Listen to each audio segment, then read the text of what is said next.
ગાંધીનગરના નવા સચિવાલયમાં આગની ઘટના સામે આવી છે। આ આગ જે છે તે 10 તારીખના સવારે 9 વાગ્યાની આસપાસ બ્લોક નંબર 9ના ભોયરામાં આગ લાગી હતી।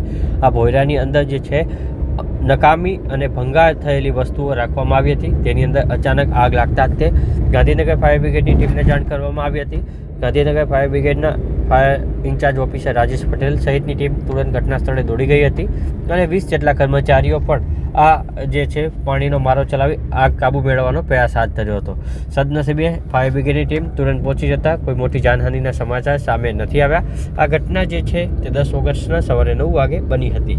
7:50 અમારા ગાંધીનગર ફાયર કંટ્રોલની અંદર મેસેજ આપવામાં આવ્યો કે નવા સચિવાલય બ્લોક નંબર 9ના ત્રીજા અને ચોથા પાંચમા માળે આગ લાગેલી છે। એટલે ગાંધીનગર ફાયર એન્ડ ઇમરજન્સી સર્વિસની 2 ફાયર ફાઇટર અને ટીમ ઘટના સ્થળે રવાના કરવામાં આવેલું। બ્લોક નંબર 9માં ઘટના સ્થળે આવતા બ્લોક નંબર 13, ત્રીજો, ચોથો અને પાંચમામાં પણ આગ લાગેલી નથી, પણ બેઝમેન્ટની અંદર આગ લાગેલી છે અને બેઝમેન્ટની અંદર પુષ્કળ પ્રમાણની અંદર સ્મોક ભરાવ થઈ ગયેલો છે। આગ ઉપર તો અમે કંટ્રોલ મેળવી લીધેલો છે। સ્મોક નીકળવા માટે વેન્ટિલેશનની વ્યવસ્થા કરવામાં આવેલી નથી બેઝમેન્ટમાં।